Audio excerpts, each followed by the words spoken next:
This is the Gorge. This is a podcast where my friend Sara and I gorge ourselves in overanalyzing a game or game-related topic. This week we are talking about video game console sales, and this encompasses basically all of them.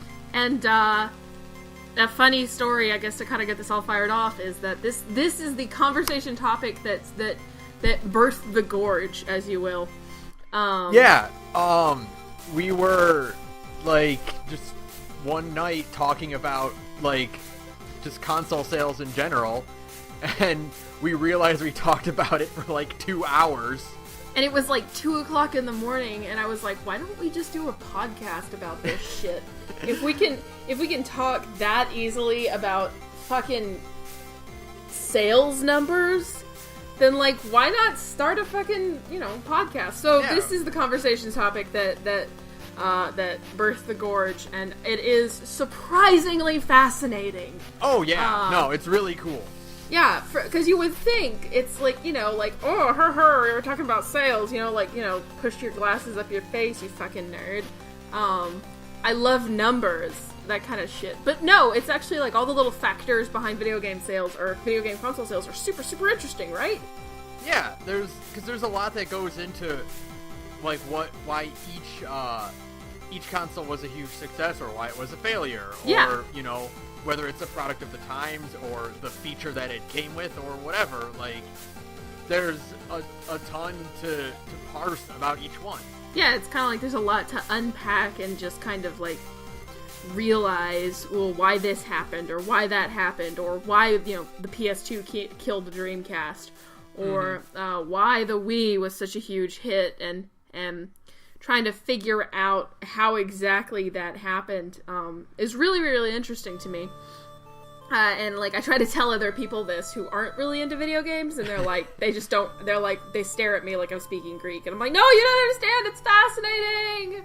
No, there's really cool stuff here. There's really cool stuff here about, the way people think, and the way, people buying shit works. I don't know, there's just something super interesting about it, because, I was thinking a lot of, how, because, we've been talking about having this conversation for a while, and while I was making dinner tonight, I was thinking, man, Sony kind of did to the Xbox One what they did to the Dreamcast. Yeah! They really did! It was kind of they just decided, they're well, let's just fucking Dreamcast these Microsoft assholes. And, it's worked spectacularly, and which is a good place to start. I think we should start, contemporary and kind of work our way back, because contemporary is kind of what is obviously on everybody's mind right now. Specifically, the complete and abject flop of both the Wii U and the Xbox One. Yeah, and, we're doing this, I wanted to get this done because I wanted to get this done before the Switch came out. Right.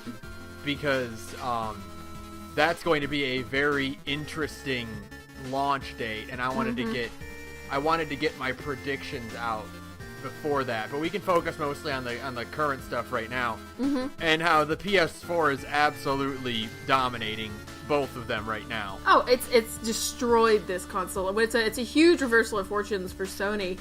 After the last console cycle, which, toward the end of it, they did kind of claw their way back into, I guess, relevance. Because the Red Ring of Death fiasco was such a big deal for Microsoft, and it was free advertising for Sony, who had such bad press when the PS3 first released. And so all of these things kind of came together, and then Sony, at the very end of the PS3's life cycle, was really enjoying more prominence than it had when it first started. And then the PS4 happened, and it was somebody just dropped a bomb on Microsoft, because those poor bastards never saw it coming. Well, it was the 2013 E3. One of the greatest E3s ever. It was the announcement of the PS4 and the Xbox One, and how Microsoft completely dropped the ball. Oh god, what a botched console launch, right? It was the worst. No, not the launch itself, but the announcement, initial console announcement, was the worst I've ever seen. Oh, it was terrible. I mean, everyone was talking mad shit about the Xbox One. I mean, crazy, just constant shit about the Xbox One because, I mean, they did pull, and they eventually walked it back, but by the time they walked it back, it was too late. The damage had been done, when they said no used games. I mean, that was a huge, massive fiasco, just It was the immediately. no used games, it was the always online. Yep. The always on Connect. Yes. And the announcement of so many things that weren't video games. Right, it was like a bunch of just a bunch of bullshit. It was let's talk about, we're gonna talk about television, but not for too long because we'll look like pricks. Well, there was the supercut of it. Yes. That was just TV, sports, TV, video game, TV, movies, TV. Exactly. It was very little video game. It was like video game shit that wasn't blowing anybody's minds. It was Halo, and Halo without Bungie is not cool, It was all this little shit that just came together and just was just a bomb. The price point being $100 more than the PS4. Now it was $4.99 for the Xbox One at launch? Yeah, it was. Was it? No, it wasn't $5. It was $4.99. Because PS3 was $3.99. Yeah. Yeah, I mean, that's a big difference. And very, very little in way of exclusives. Yeah, and even now, Microsoft keeps fucking it up. Yes. Losing Scalebound was like one of the biggest misses that console has seen. Well, did you hear Phil Spencer? It's Phil Spencer it's Microsoft, right? Yeah. Right? Yeah. Yeah.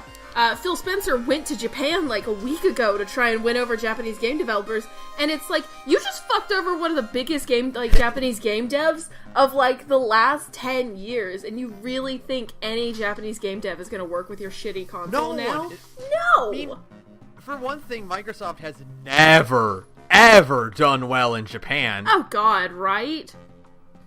Like, the most baffling thing ever was, we'll get that later, like, the fact that Tales of Vesperia was an Xbox exclusive? Oh man, and what?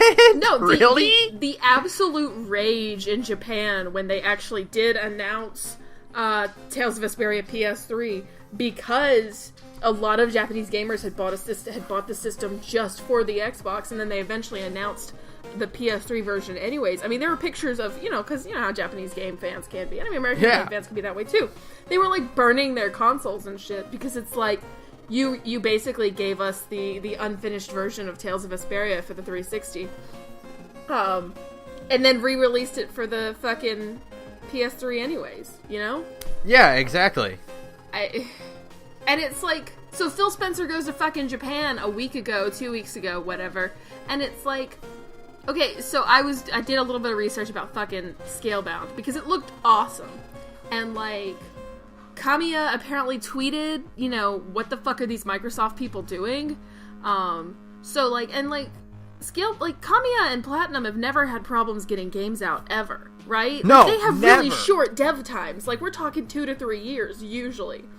Scalebound was in development for like 4 years, so you can't tell me it was Microsoft. It was Platinum and Kamiya's fault. It was Microsoft's fault. No, Microsoft completely butchered that. It's completely on their hands that this game is being canceled, because there's a guy like Kamiya will fight tooth and nail to get products out. He's that kind of developer. Yes, because Kamiya makes good games fast. It's their thing. That's what Platinum does. If you want a cool platformer action game, like an action kind of old-fashioned game, you go call Platinum and they make one for you pretty fucking fast, Yeah.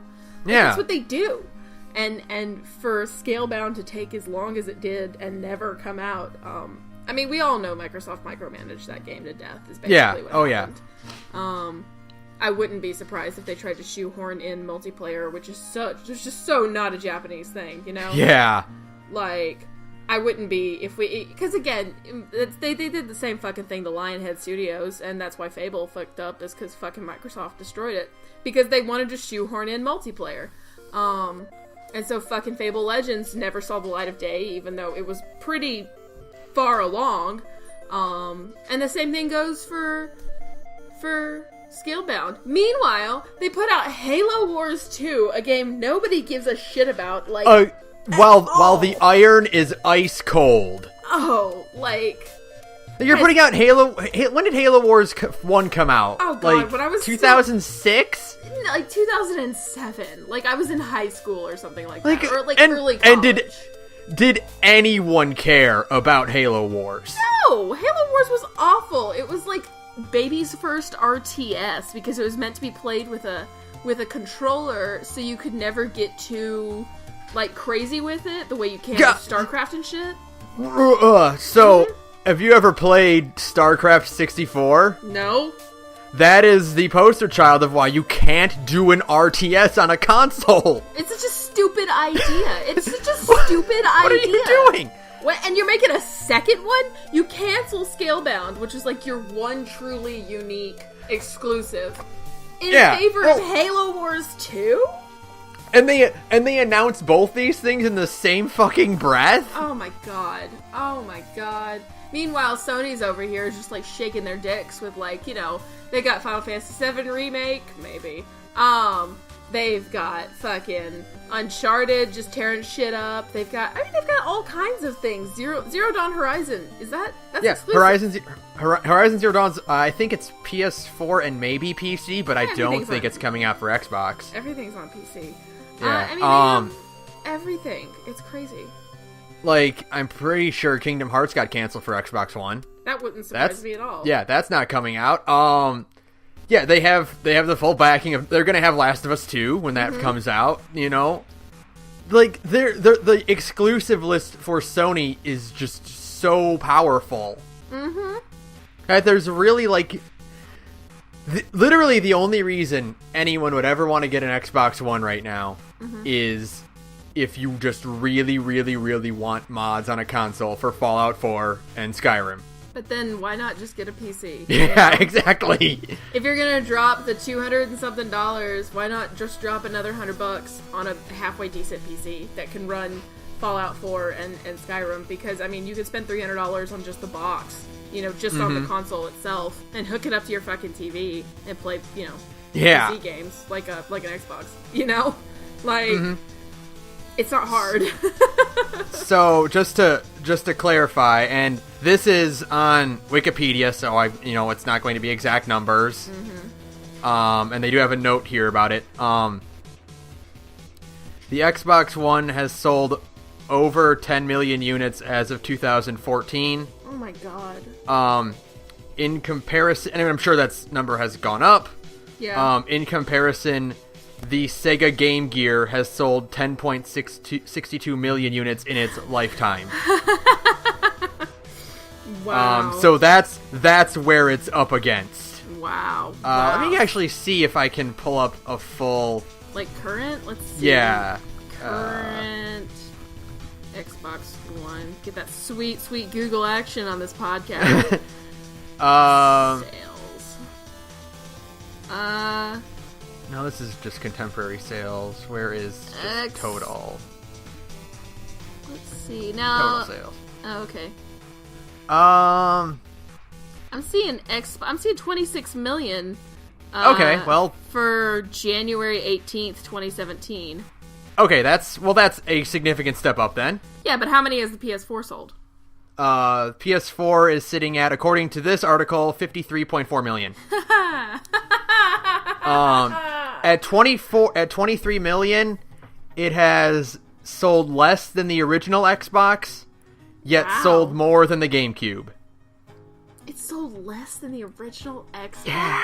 Man, the original Xbox was considered at the time to be kind of a flop. I mean, it was a really cool concept, it was a cool system, I had one.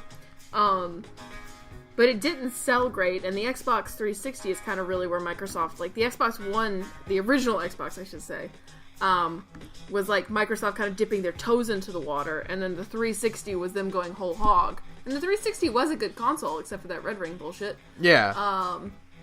Like, it's a really solid console to this day. You can get a lot of different kinds of games on the 360. You can get JRPGs. You can get, of course, plenty of shooty bangs. There are really good racing games. Forza, for example, is fucking dope.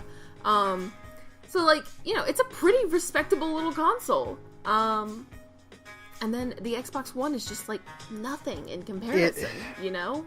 I've told you this before, but I honestly believe that the Xbox One will be Microsoft's last console. Oh, if they put out another one, I'll be fucking shocked. There's no way. There's no way. It's been such a bomb. And no.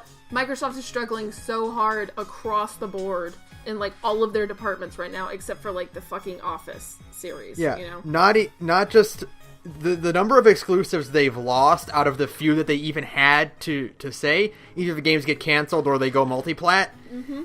It's embarrassing, almost. I mean, it is. They have such bad They should press. be ashamed of themselves. Yeah, I mean, it's been nothing but bad press and unfortunate announcements left and right. I mean, even Halo Wars came out with not a lot of to-do. Like, there wasn't a lot of advertisement. They just kind of, like, put it out. It's just... Microsoft seems almost like they're trying to kill their games division. I don't know. PS4 has Street Fighter! The PS4 has Street Fighter. PS4 has Street Fighter 5! Like, Microsoft has a Killer Instinct, which, don't get me wrong, the new Killer Instinct is a fantastic fighting game, but it's not Street Fighter! It's Street Fighter, sorry. Yeah. If you get exclusive rights to fucking Street Fighter, your competition better just pack it up and go. Yeah. You know? You might as well just hit the bricks, Jack, because you're out. Not only that, but I think Xbox One is just now getting the Ultimate Marvel vs. Capcom 3 port. Wow. Whereas I got that, I remember I got that before Christmas on my PS4. Wow, that is so rough. Because I was playing it, I wanted to play it after setting up Christmas decorations outside. I remember that.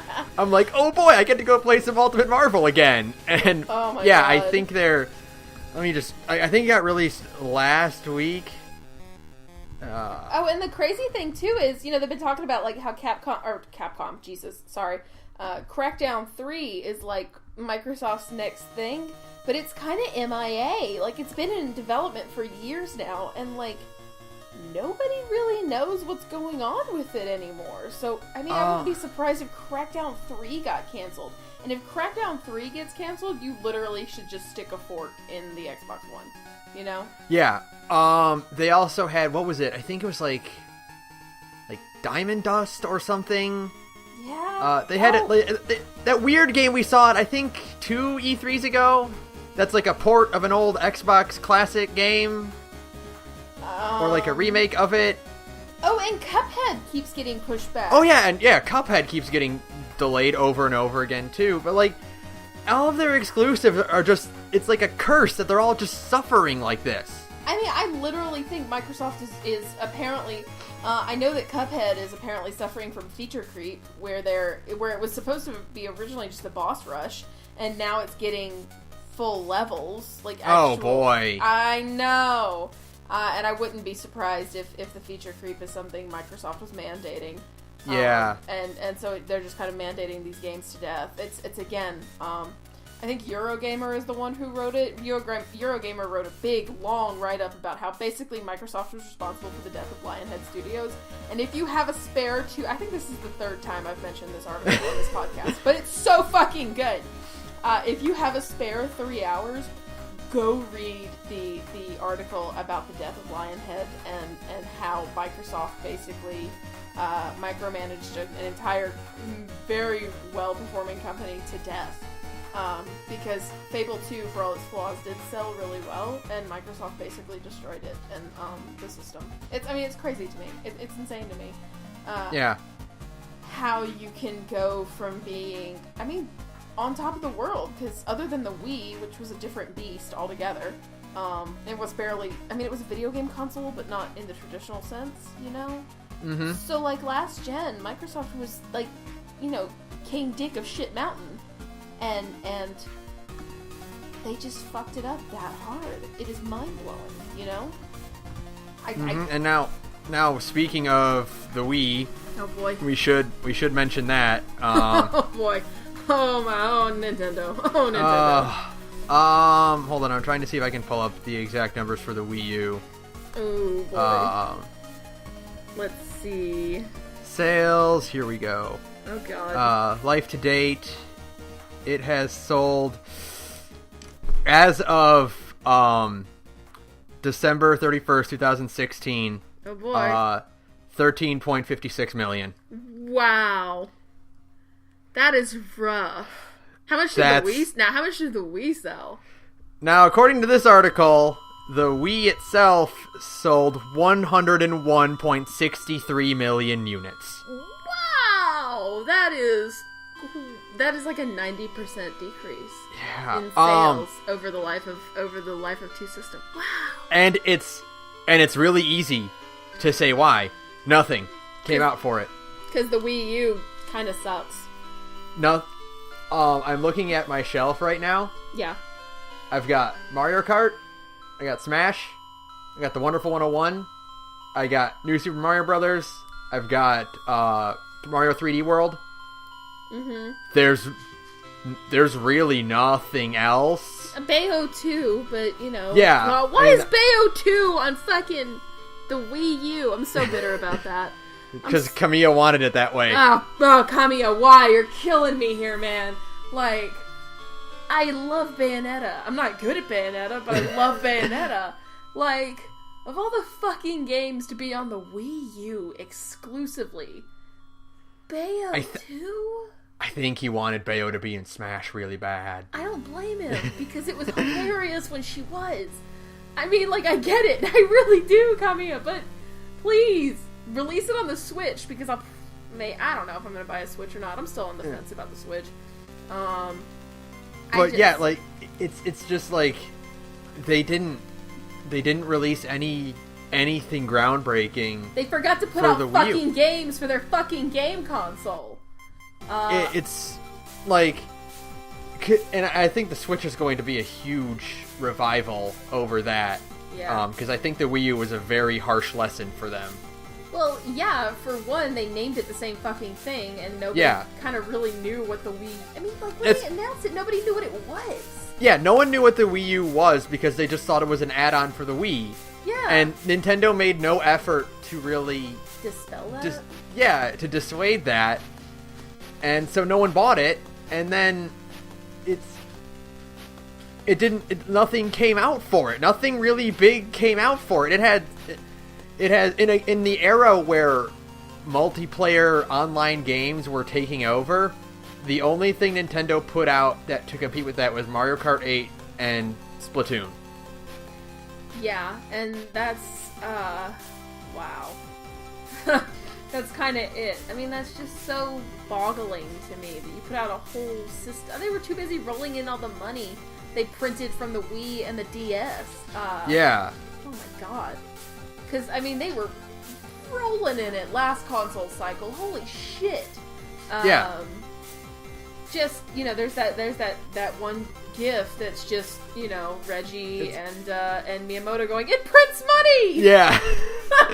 You know? Like, that's what the DS was. It was just a money machine. You know, Nintendo, I saw a video once breaking down the cost of a DS, like an original DS.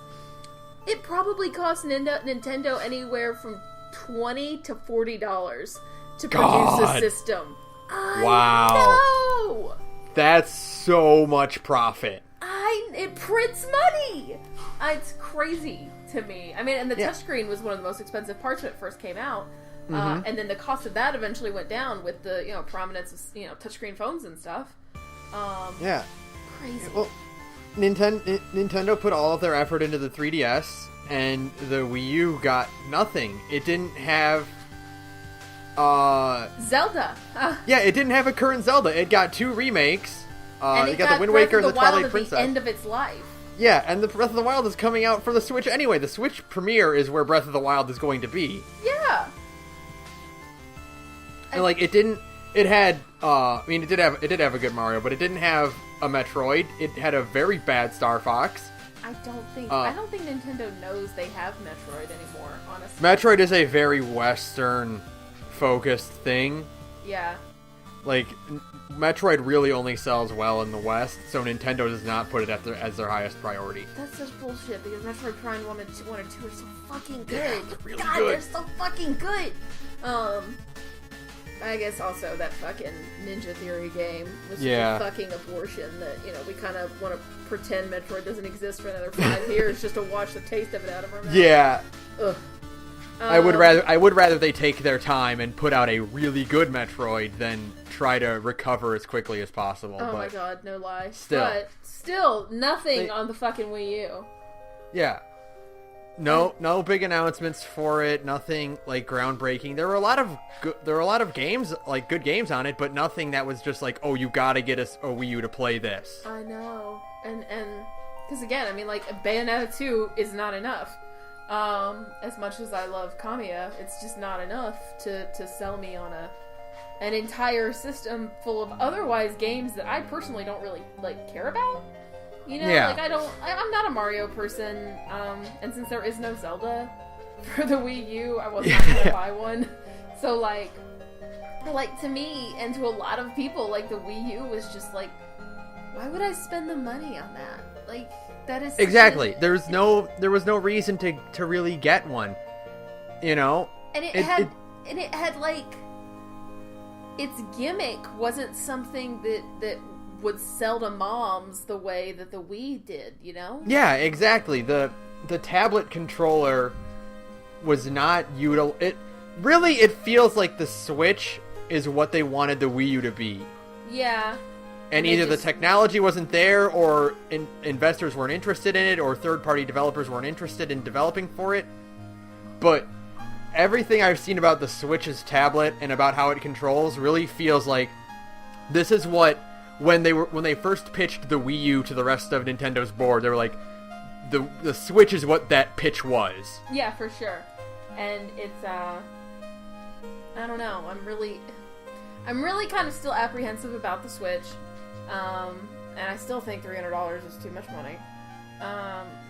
But I mean, they can't possibly fuck it up any harder than they fucked up the Wii U. I guess that's the only thing I can really think is that if you manage to pull off twice as much as good as you did with the Wii U, you're still doing better than the fucking Wii U. Oh my god. Now what I have heard from a lot of people actually is that the Wii U and Breath of the Wild is the best console launch and game they've had since Mario 64. Yeah. Okay. Which is wow, okay, well, if you're gonna throw it with that, then okay, I'm interested. Sure, I mean, for sure. I'm really. But we'll see. We'll see. First, I mean, I have so many apprehensions about just in general. I'm not a huge Nintendo person. I have a lot of personal issues, just kind of with the way they make games. And I was just never really raised on Nintendo like a lot of people were, so they just don't really resonate with me. So, I'm more kind of watching the Switch from the corner of my eye, maybe you could be cool, maybe you can suck, I don't know. So we'll see. It'll be interesting. They have a ton of hype, that's for sure. Which is more than you can say for the fucking Wii U. Yeah. Which just kind of happened. And, I remember even when they announced the Wii U, everybody was like, wait, what? Huh? Yeah. What? No one was really I don't, it was not anything special. It kind of came out of nowhere. The Wii U just kind of happened, and then everybody was just but why? Yeah, it happened in a weird midpoint between the PS3, the PS3 Xbox 360, and then PS4 Xbox One release cycle. Yeah, it's in it just kind of happened in the middle of the Wii U came out in 2012. Yeah. And the PS4 and Xbox One came out in 2013. Yeah. But it didn't feel like the PS4 and the Xbox One felt like genuine steps up from the previous console cycle. And the Wii U just kind of felt like a thing that kind of happened, and everybody. Yeah, it felt like a weird midpoint. Yeah, and it was just so strange, because, like, Yeah. nothing about it really looked better than the Wii. Like, its games don't look that much better than, like, Wii games. I mean, they look better, but they don't look amazing. So, everything about it was just really... And it still used, like, you could use your old Wii controllers, stuff like that. It just kind of made it feel like, what is this system? What are we supposed to do with it? How are we supposed to... It felt more like a horizontal step than a vertical step. Yeah, for sure. It was so strange. Just a weird misstep for Nintendo, which is kind of the way it goes. It's like one good console, one shit console, one good console, one shit console. Yeah. It's kind of what they do. And they can get away with it because it prints money. They sold so many fucking DSs that 1 in 3 people in Japan had one. Yeah, it's ridiculous. If you can even comprehend that. 1 out of every 3 people in Japan had a Nintendo DS. That's insanity. So let's, why don't we take a step back to that generation? Oh god. Oh boy. That is a wild ride. The PS3, Xbox 360, Wii, and DS cycle. Oh, the poor PSP/PS Vita. You didn't deserve it. You deserved better, you poor bastard. You were a good little Wii handheld, but you don't even get to be part of the conversation. No, they really don't. They really don't. Where is the Vita on this list? Oh, I have to go so far down. No! No! It's so sad. Alright, that can't be right. It can't have sold that few. Let me go ahead and open the actual page. I promise you, it sold that few. However many you think it is, it's probably less. Where is the reception poor and sale? Oh, the poor Vita. It was a good system too. God damn it! 5 million units sold. Oh, sold in 2016. Okay, not of 2016. Oh, that's actually more than I expected. Yeah. Well, good for it. You go, little Vita. You keep chugging along and just struggling to live, and mostly catering to weebs like me. I appreciate you. But no, it's so the winner of that cycle was obviously the Wii. So actually, that is a weird question. I know the Wii won the cultural battle, but did it win the sale? It did win the sales battle. Yeah. Okay. 101.63 million. Compared to Xbox 360 at 84 million and PS3 at just above 83 million. Wow, so the damn. So the PS3 and the Xbox 360 were really neck and neck, weren't they? Yeah. But they were both 20 million units under the Wii. I mean, yeah, for sure, because the Wii was a cultural phenomenon. And the Wii was 50 million units under the DS. Wow! That is a cultural phenomenon, like I said. 154.02 million units sold. Now that makes it the second best-selling console of all time. Yep. Behind the granddaddy of all. We'll talk about this in a minute, but it is still far behind the granddaddy of all console sales, the immortal, unkillable PS2, which is sitting at what? Actually, the PS2 is sitting at over 155 million. Holy shit. So, let me see if I can get an actual estimate of that. We'll talk about that in a second. Yeah, way to but... go back. But, that is kind of...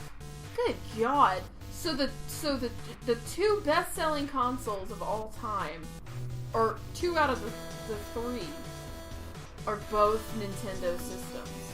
Yep. Actually, 2 out of the 3. The PS2, the DS, and the Game Boy, in that order. Wow. But yeah, so that generation, the clear winner of that generation was the Wii and the DS, and I can sum it up in 2 words: Wii Sports. Wii Sports, man. Wii Sports is the perfect party game. It's easy. Everybody knows how to play it. You can hook it up. It came with the fucking system for free. Yeah. Oh my god. The games were quick, they were simple, you could be an idiot in front of your TV with them. Mm-hmm. Anyone could play it. And everybody did play it. You had grandparents were playing Wii Sports at Christmas, that kind of thing. I worked at, God, it was the worst period of my life. I worked at GameStop at the height of Wii phenomenon. We couldn't keep them in. I mean, we couldn't. Of course not. It was insane. I mean, they would come in on a shipment, and I would get into my shift at like 5 o'clock. You know, I'd work the night shift, so I'd get in at like 4 or 5 o'clock, and people had either already come in and bought them or had like put their name on them to buy them the next day, because like we would hold the system for 72 hours usually. And so by the time I got into work, we'd get 11 in or something like that, and they would all be claimed. It was insanity. Yeah. I mean, it was insanity. We couldn't keep them. Now the Wii really feels like, now that I've thought about this for a lot, the Wii feels like a very successful Dreamcast. And I don't know if you remember this, because I don't know if you actually owned one or not, but like, or if you played one at all.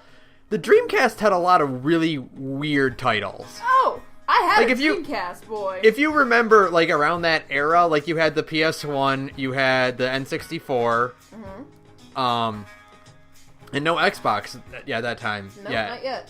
But, like, you would kind of get, like, more or less the same, like, third-party games on the 64 and the PS1. Like, they'd be radically different games, but they were more or less, you could get, you know, the same kind of third-party games on that.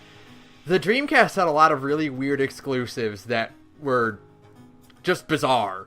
The Dreamcast was a strange beast. And if you look at the Wii's library, you'll see a lot of those same style of like, well, this is a really weird game that who put this out? What? Why? What is How? this? What? Oh man. Like No. there's a lot of like weird like action JRPGs or a lot of weird puzzle games and stuff.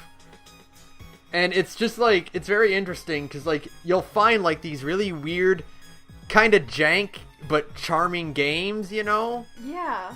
For it, and it's always like, I remember working when I worked at Second and Charles, and I'd look through like the stack of Wii games, and I'd be like, what the hell is this? And I'd pick it up and like, this looks kind of interesting. I might try to order this or, you know, pick this up. I still remember at the height. Now the Wii is kind of like, the Wii symbolizes, and the DS symbolize a major shift in the way Nintendo makes games, and they have yet to change their mind from it.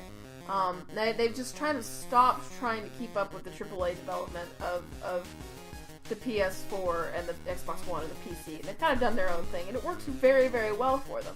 Mm-hmm. But at the time, when the Wii was kind of at its zenith, if you will,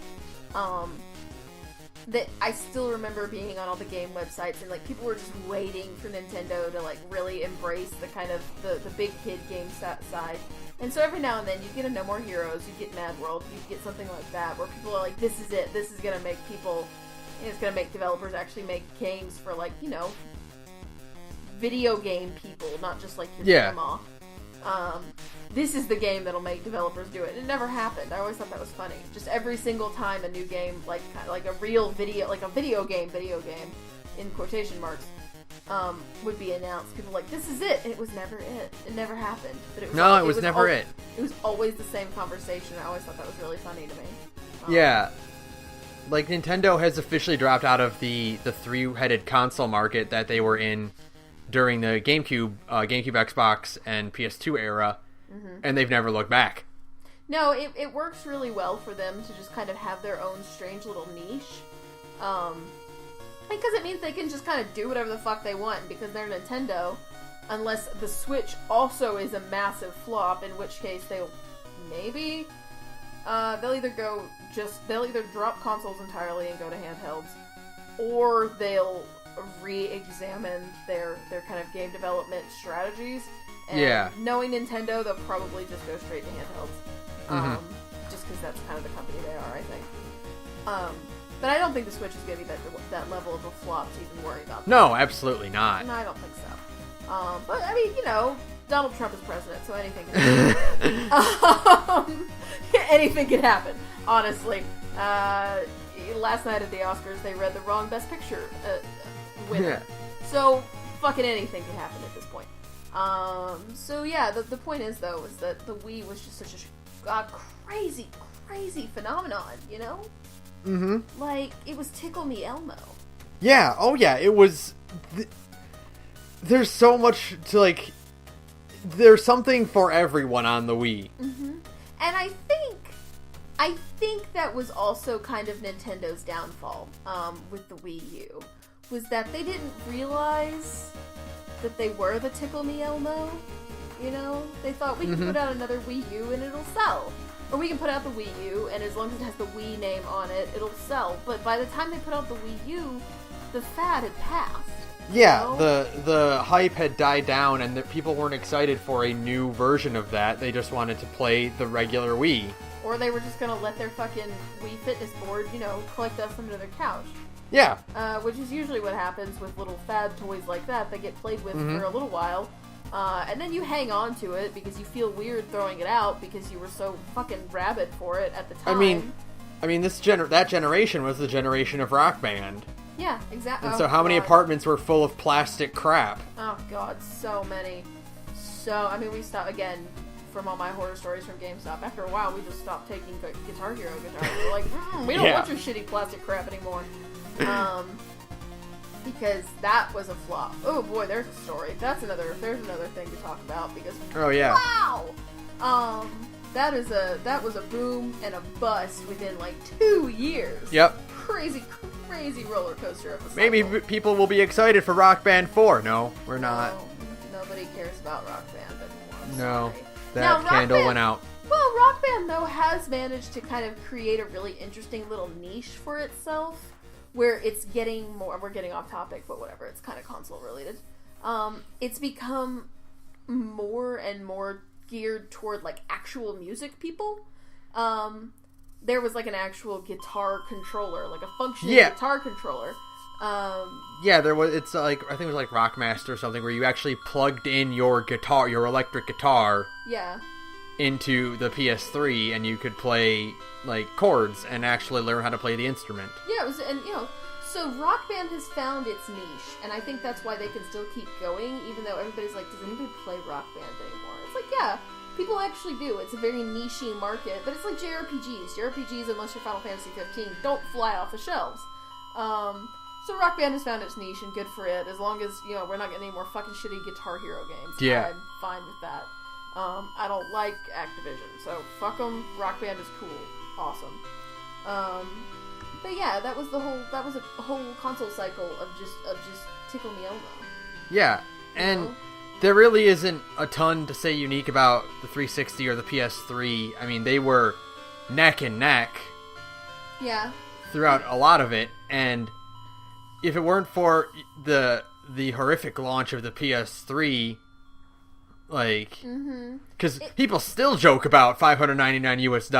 Ridge Racer! Like, yeah. Come on, you know? Yeah, I think the contributing factors for the neck and neck thing are the PS3's incredibly botched launch. Just hilariously so. And the fact that the Red Ring of Death happened. If one of those two things hadn't have happened, we would have had a more clear-cut victor in that console cycle, I think. Mm-hmm. Like, if the PS3 hadn't screwed the pooch, then it probably would have won. Like, more decisively, I mean. They would have hit, like, you know, 100 million sales, or they would have gotten more Xbox sales. Or if the original Xbox hadn't been such a piece of shit, like an actual, you know, made out of garbage console, then they would have gotten more sales. But as it stands, the Red Ring of Death was a massive impact on the Xbox. To, again, the point where it's a running joke. That's what it is. The Red Ring of Death was a huge joke for Xbox. And it cost them so much money. It cost to extend the warranties of these systems, to replace systems and send people new ones, and then send people new ones for that. Yeah. It was a huge fiasco, and it cost them a tremendous amount of money. Not only on initial sales, but on replacements. Yeah. They had to basically give systems away for free just to keep up with the fact that they were catching on fire, you know? Mm-hmm. And it wasn't until the 360S, which I had, and it was actually pretty dope. I really liked my little 360S, but I really, really wanted Tales of Xillia, so I sold it for a PS3. Which says everything you need to know, really. It does, absolutely. Because again, the Xbox 360 had 0 Japanese titles that were worth a damn. Actually, that's not true. There were a few good JRPGs. But they were JRPGs on the 360, so they're kind of doomed to fail from the start. Lost Odyssey is good, though, if you've ever played it. Yeah. It's actually really weirdly good. Like, in retrospect, I actually really enjoyed Lost Odyssey. And I'd like to replay it, but I'm not buying a 360 anytime soon. But yeah, no, otherwise it was a pretty unremarkable console cycle. I mean, nothing really, like, mind-blowing came out for the PS3 that I could think of, right? I mean, besides just its general hits, but like, you know, that was just such a, it was a very, like, they were going up against the Wii, which was an impossible gamble. They were never going to beat that. And but God help them both, they did try with the PlayStation Move and the Kinect both being fucking awful. Oh, absolute disasters. Oh, garbage, right? Unbelievably so. Especially the Move. Holy shit, do people even remember the Move? God. Okay, so I got my PS3, and it came with Move controllers. No way! I threw them away. Oh my god! I was like, with them. No, I'm not, no. I'm not even gonna bother. Nope. Wow, I didn't know they came with them. I got mine used, so, yeah. I just got a system. Wow, that is so embarrassing. Wow.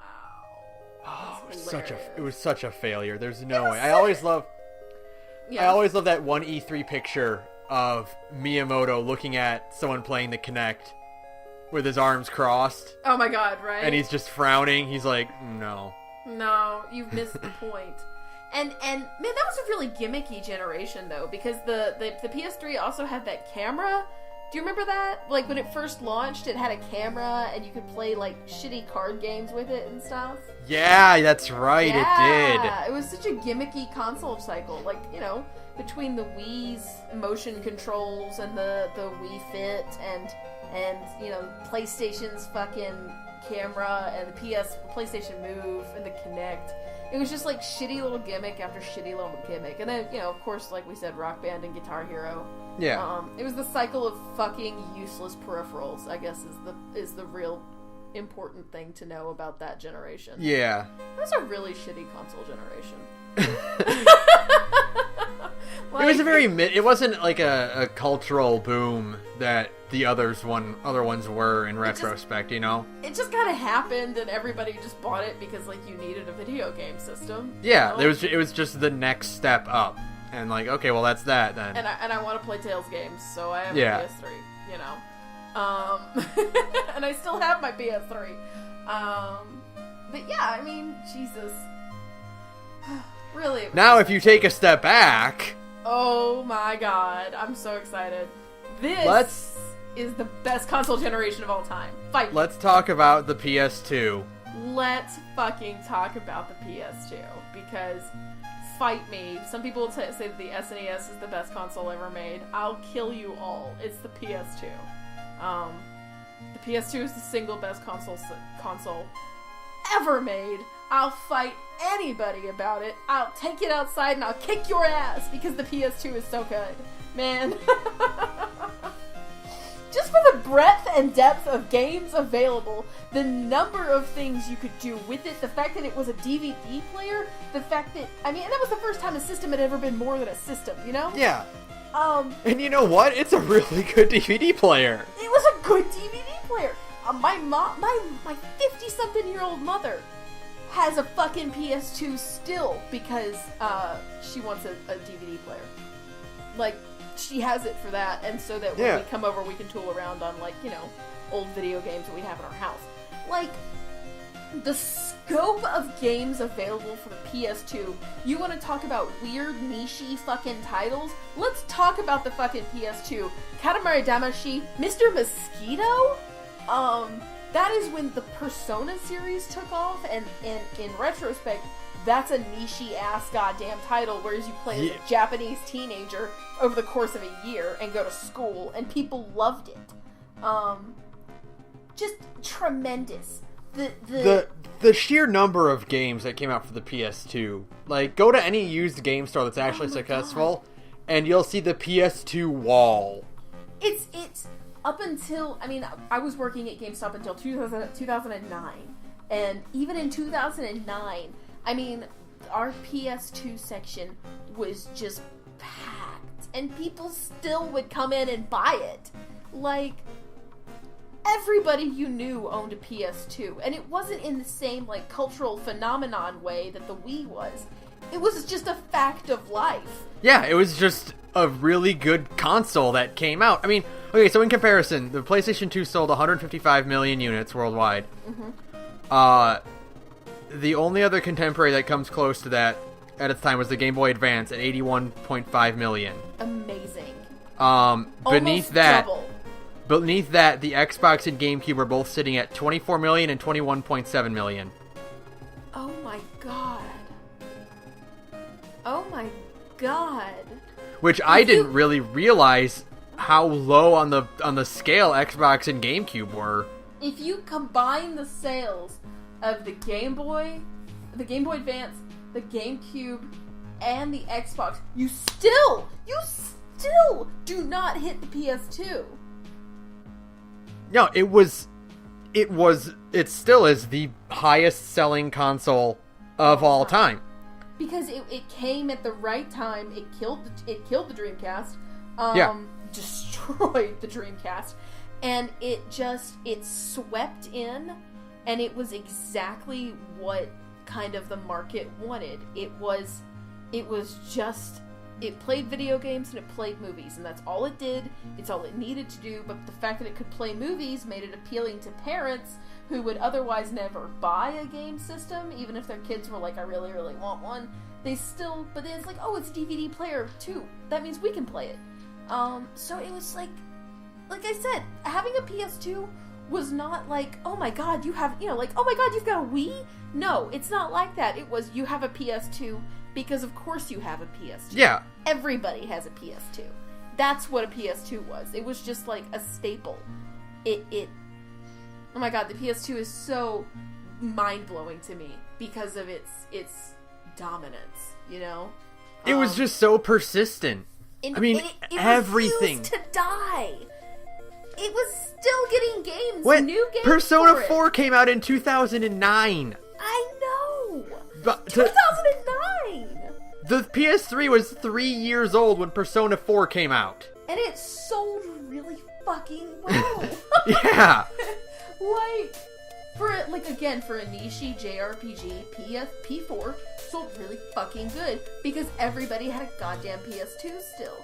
I mean, that is tremendous. That is such a huge market. That is so dominant, you know? Yeah.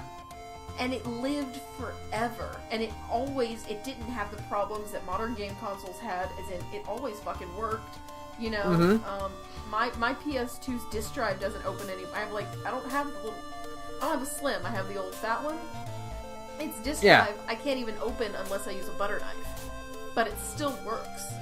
Like, I dropped it off a shelf once and it still turned on, you know? Mine still works too, and I dropped a chair on it. Exactly. It is so, it's tremendous. It's incredible to me. Just, how much. You can always go back and find a new PS2 game that's really good. That's exactly it. You could have played the PS2 non-stop, and if you went and you dug around, you could probably still find a new PS2 game that you've never played and you would love, you know? Mm-hmm. I mean, if you're a JRPG person like me, I can give you 10 off the top of my head. Yeah. And it's literally without any thought. It's Final Fantasy X, Final Fantasy XII, Rogue Galaxy, Dragon Quest VIII, Wild Arms 5, Suikoden 3, and Suikoden 5 are both really fucking good. Shit, I'm struggling. I should have said 5, but still, I can get to 10. Both Personas, that puts us at 8. No, that puts us at 9. And, what else? Oh, come on, it's your favorite. It's my favorite. What do you mean it's my favorite? Oh, you're missing the Tales most of the Abyss. important. Yeah. Tales of the Abyss. There you go. There's 10. I forget that Tales of the Abyss is so important to my soul that I just don't even like recognize it as a console game anymore. I'm like, it's just a part of me now. I just close my eyes and I'm playing Tales of the Abyss. So yeah, there's 10 off the top of my head if you're a JRPG person, and there's honestly more that I'm just forgetting.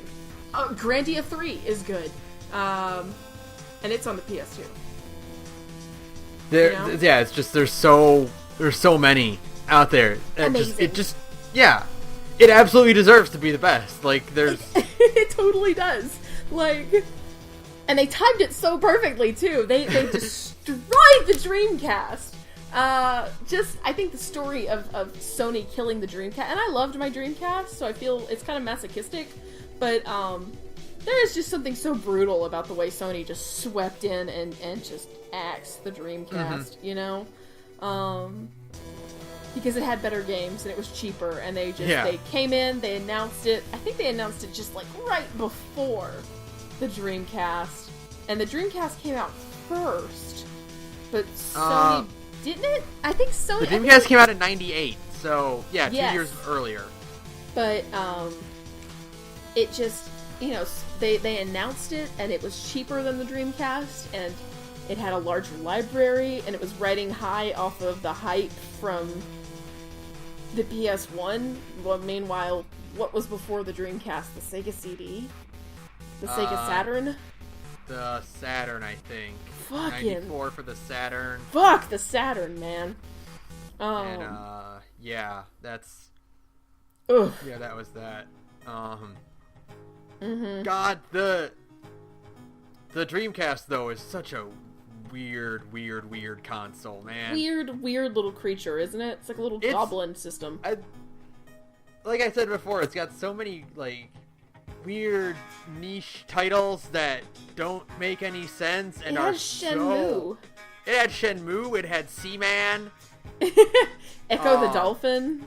Yeah, well, it just had so many like weird games that are just so Japanese. Oh, my brother and I, this is my only exposure to the series.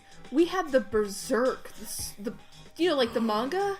We had the Berserk game. It was called, in America, it was called Sword of the Berserk, not, you know, Berserk. Yeah. And it was bad. Which is like a weird, like, arcade game. Yes. Like really arcadey playing. Yes. That's a lot of Dreamcast games were arcade ports, and you could really feel how arcadey they were. Because everything was like nothing really controlled right, and everything was really floaty, the way arcade games kind of feel floaty. Yeah, it was very bright, it was very quick to play. And it was like really needlessly hard because it was made to make you waste tokens, you know? So like it was always super hard, but in really shitty ways. And it was just weird. And that's my only true exposure to the Berserk series to this day, is that fucking game. And that lets you know that Miura needs to finish this fucking manga. If it's still ongoing, when I was playing it when I was like a little kid, come on, Miura, get on it. Yeah. Just crazy. What a weird system. And like, it was the first console to do online play. Mm-hmm. How about that? It had the VMUs.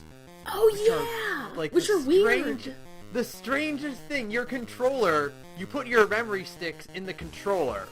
Yeah. Not in the console, you put them in the controller itself. So weird. And each controller had 2 slots for them.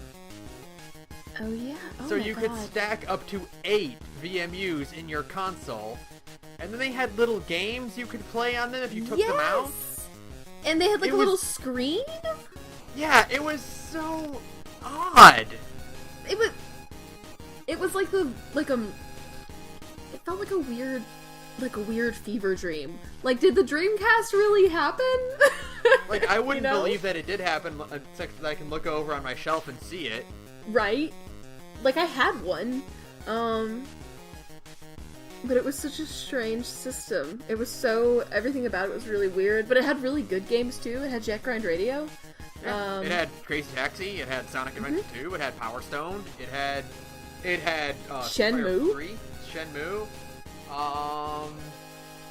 I'm sure it had others, but I'm drawing a blank Marvel right now. vs. Capcom 2. Oh, yeah. It had a lot of, like, really... It was, like, a very fighting game console. Oh, yeah, because, again, it was, like, a bunch of arcade games that got ported over to a console. I mean, and that was always kind of like Sega's bread and butter, was, like, system... I mean, like, Sega really only had one good system, and then had a lot of good arcade games, you know? Yeah. The Genesis was good. It wasn't great, but it was good. I had one. Yeah. But I mean, like, the Dreamcast was just such a strange little beast, and it was dead before its time, but it was too rare, too weird to live, too rare to die. And I mean that literally, because people are still homebrew making games for it. Yeah, well, like, the weird thing to me about the Dreamcast is I think this is also a problem with a lot of Sega's consoles, is that it was so far ahead of its time that it was not ready for its own technology. Yeah. You know, like, going online was not something you needed back in 98. Yeah, because who wants to play fucking Phantasy Star Online on dial-up? Yeah, exactly. Back then we didn't have high-speed internet. We were all mostly still on contemporary, like, dial-up. Yeah. You had to plug in, like, we didn't have wireless adapters back then. Mm-hmm. And we certainly didn't have the kind of computers that one would keep, like, in their room or, you know, or anywhere around. You had to go to your computer room and hope it had a 12-inch CRTV near it that you could take the Ethernet cable out and plug it into your Dreamcast to play Phantasy Star.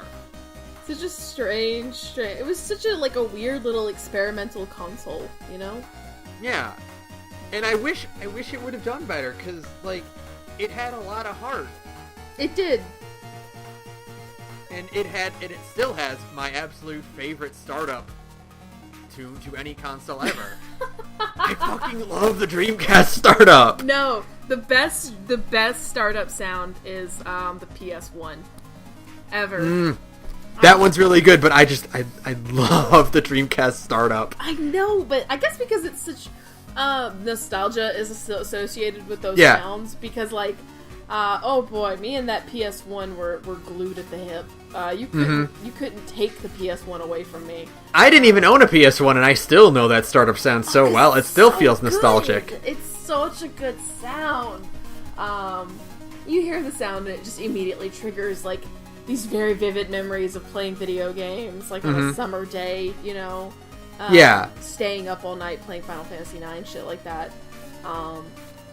Just so vivid, and God bless it. It was... The PS1 is so good, too. I mean, the PS2 is the better console, but man, the PS1 is good. Well, this generation, the PS1, N64, and Dreamcast era were such, like... They were the first, like, we're stepping up, you know? Well, I guess the Saturn Dreamcast was along that contemporary, but, like, welcome to the world of 3D, you know? Yeah, and, God almighty, I love I have a lot of fond memories of the N64, for sure, but, boy, did the PS1 crush it. Let's see, 102 million for the PS1. Yep. N64 is at 32 million. Wow, I didn't realize it was that big of a disparity. And the Dreamcast is at 9 million, the Saturn's at 9.2 million. Wait, shut the fuck up. The Saturn outsold the Dreamcast? Yes, it sadly did. Wow, the Saturn was such a steaming pile of shit. That's amazing. I guess that's really what really killed the Dreamcast was the Saturn, because a bunch of people bought the Saturn and went, this fucking sucks. I'm never buying another Sega console ever again. And then they didn't, you know? But like, yeah, I did not realize the PS1 crushed it as hard as it did. I knew the PS1 sold that well, but as a kid, everybody I knew had an N64. So I just assumed the N64 sold as well as the PS1, but it didn't. It didn't even come close. No, it really didn't. And I don't know why I think that too, because like everyone I knew had an N64. Because everybody was playing fucking Zelda. Yeah. You know? Like, everybody was playing fucking Zelda back then. I mean, I don't know anybody. I guess it's because my circle of friends is nerdy, so like we all played Zelda, and that was such a transformative moment for us. I don't know. But like, all of my friends who I know today, that whole circle had an N64 because we all played Ocarina of Time. Like, that's just what Ocarina of Time was, you know? Like, again, a talking cultural phenomenon. That's what Ocarina of Time absolutely was. Yeah. Everybody was playing it. Mm-hmm. That game came out of nowhere and absolutely just dominated. Changed the world. I mean, like Mario 64, yeah, but then Zelda was, because it was a universe, whereas Mario 64 was a 3D game with a bunch of levels in it. Zelda was an actual world, and it was a very rudimentary version of a video game world as we know it today, because all your NPCs still just kind of stood around and, you know, shit like that. But it was a world. It had towns. It had different people in it. You had your side quests. You had a running story going through all of it. And it was all connected, you know? And it felt like an actual place you could go. A place you could be. Like, Ocarina of Time Hyrule was the first time in a game I had ever been like, oh, you actually can realize the potential of video games. You felt like you were in an actual world. Like, yeah. It was the first time you felt like you were part of something. Yeah, exactly. And it was the first time you really, in video games, you ever got that feeling, you know?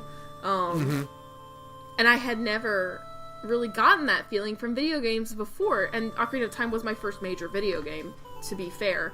But it was a lot of people's first major video game.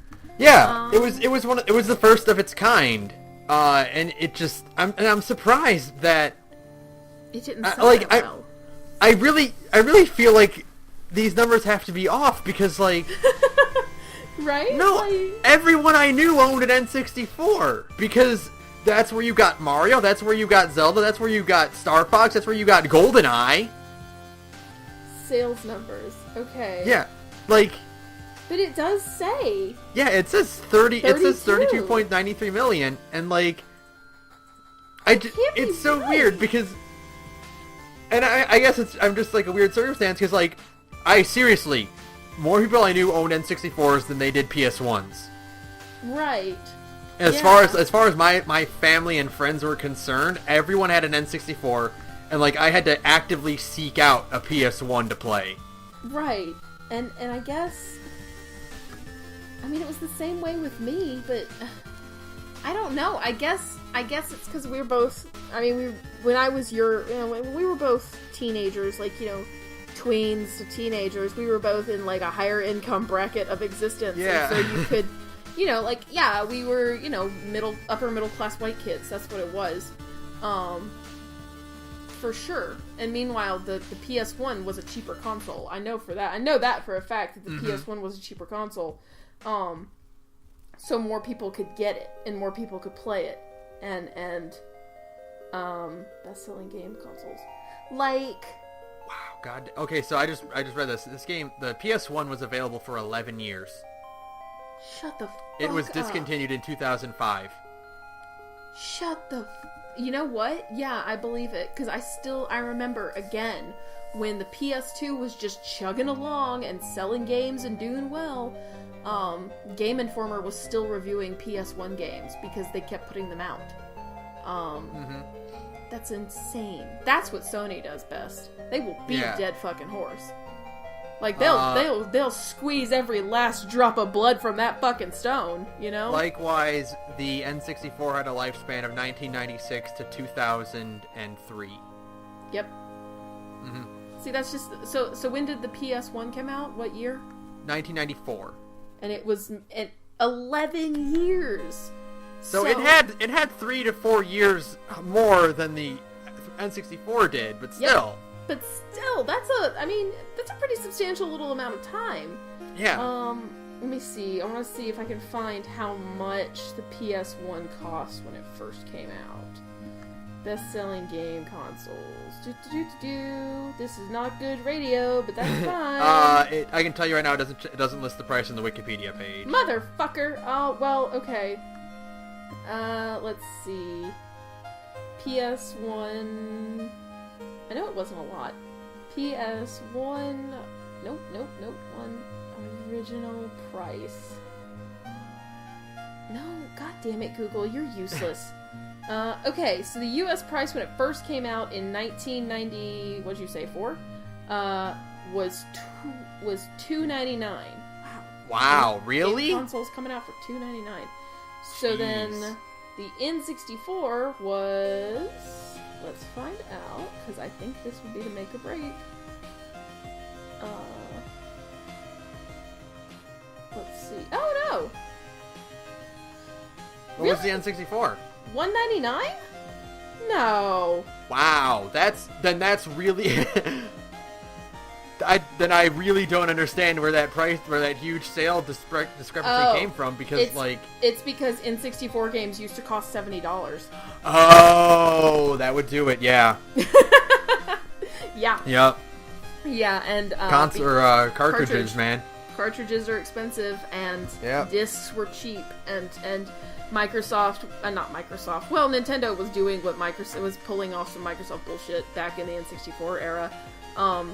It was like a bitch to develop for those cartridges, apparently, and Nintendo limited, because Nintendo does that false scarcity bullshit that I'm not a huge fan of. They did it back then too. They made their cartridges intentionally harder to get. Because then you couldn't get pirated. Piracy wouldn't be an issue if it was hard to get a cartridge, but it also drove the cost of games up. Meanwhile, people were mailing fucking CDs to each other in the form of AOL CDs, Well, you could just straight up, back then, you could just put your disc in a computer and copy the files. Yes! File for the PS1 and Dreamcast, file protection, didn't exist. It was not a thing. It just wasn't a factor. Because nobody really had a computer that... Nobody really could think to do that at the time. Yeah. Not a lot of people did that. Because computers weren't as, easily available. And then eventually, of course, computers happened to everybody. And they're like, oh, we should probably crack down on this. But yeah, crazy. I remember having bootlegged PS1 games. Yeah. Oh yeah, totally. I remember reading stories about people stacks and stacks of pirated Dreamcast and PS1 discs. Yeah, I had a handful of bootlegs. I don't even remember where I got them. Just a friend who could bootleg them for me would bootleg. I had a few. Shitty games. Nothing good. I bought all my JRPGs, they cost physical money. I bought them from stores. But I had bootlegs for sure. I had a lot of bootleg Tomb Raider. I do remember that. I had a lot of bootleg Tomb Raider. Tomb Raider was a hot thing to bootleg. For reasons I'll never understand.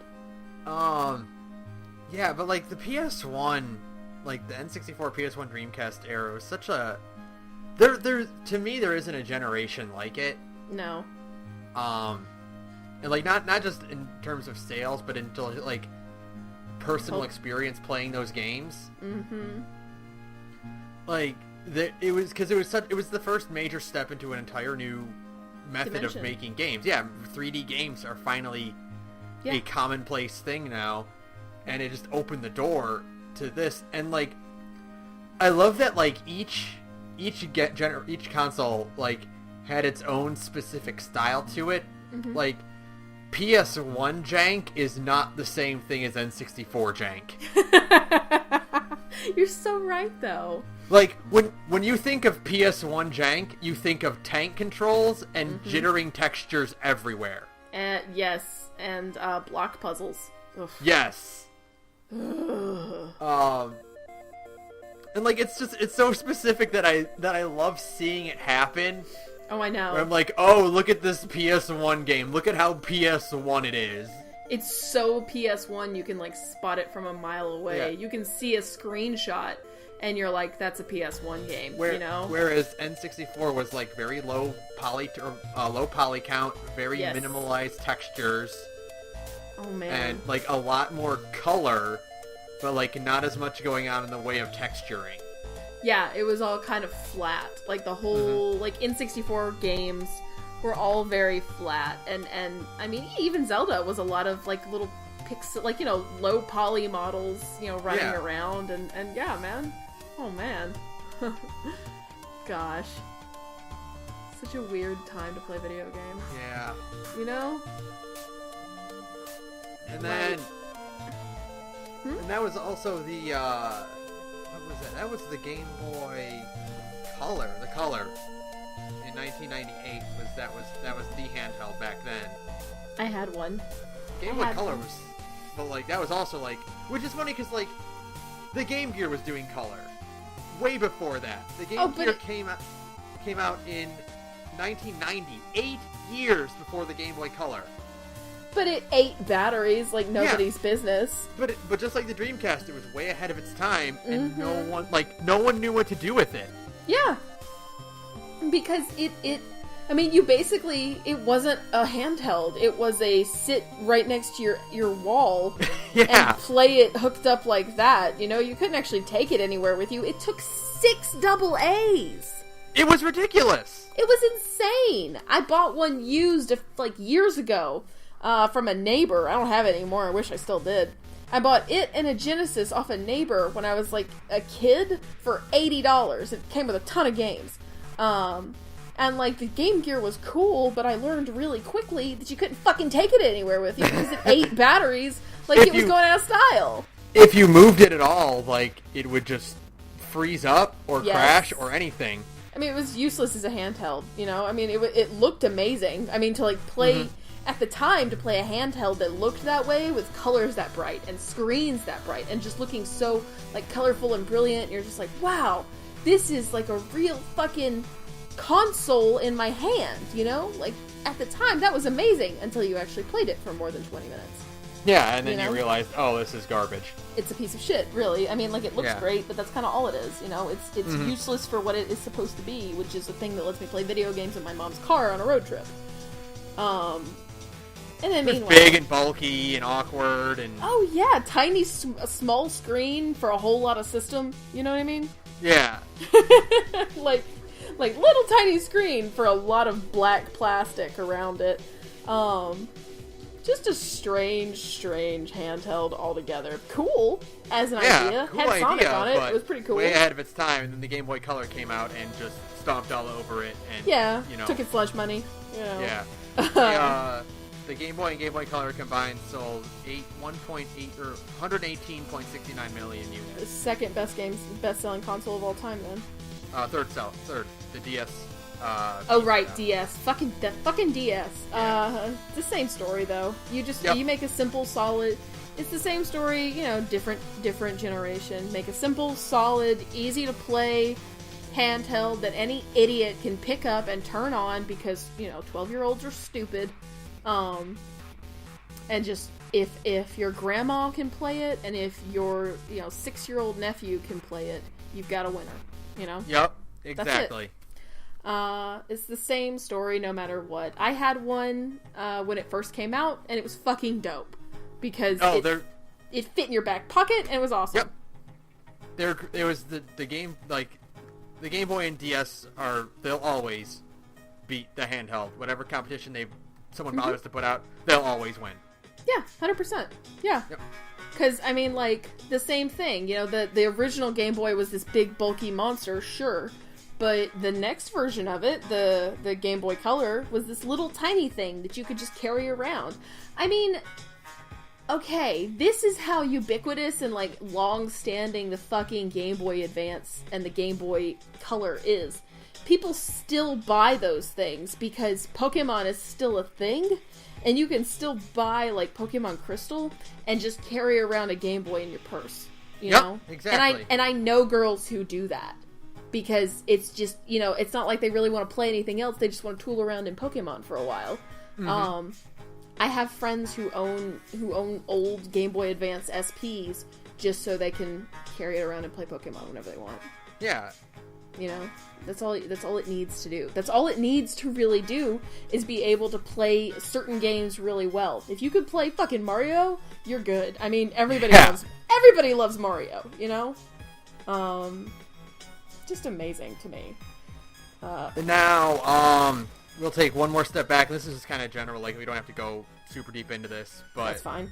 The Super Nintendo and Genesis era where, like, the Super Nintendo where JRPGs go to live. Mm-hmm. And the Genesis, all I want to say about the Genesis is that I know it's terrible, but God, I love that sound chip. I love the Genesis sound chip, man. Oh my god. That thing was so horrible, but I love it. It was so janky. muddy. It was that was some old fashioned jank right there. And I had a Genesis. I had fucking Shaq Fu fight me. That was awesome. Hope you like bass. Oh my god. Yeah, I had a Genesis. Didn't have an SNES. See, because when we get further back than the PS1 and the N64, you start to lose me because I didn't really have any of that. I know of it. My friends had it, but we were in that period of history where it was still kind of weird for a girl to play video games. And so, like, I didn't really have a lot of exposure to it. Like, none of my girlfriends had one as a kid. And I didn't play with boys that much. Yeah, I had a few, like, dude friends, but they didn't, you know, it was like goof off outside kind of thing. So, like, you hit that time in history where it's like, I really don't know anything about these systems until, like, years out. The only SNES JRPG I can tell you I've definitively played is... Actually, there's two. Is Final Fantasy IV and Chrono Trigger. And that's because they were released together on a really bad PS1 port. Yep, that horrible PS1 port. Fucking terrible, but I still slogged through it because I really, really enjoyed them. So yeah. And I had a babysitter who had an NES. All I ever did was play Mario and Duck Hunt on it, and poorly. Oh yeah. You know? So yeah. Just to run down the numbers for that, NES is at 61.91 million. Super Nintendo is at 49.1 million. Wow. Genesis at 30.75. Damn. So the Genesis outsold the Xbox, GameCube, Wii U, and Xbox One. Hilarious. Yeah, Oh, Karma's God. a bitch, isn't it? Karma is a fucking bitch. Wow. Damn. Sony has just really enjoyed dominance of the console market, haven't they? Yeah, and now the lowest on this list, just for trivia, is the Atari 5200 at 1 million units.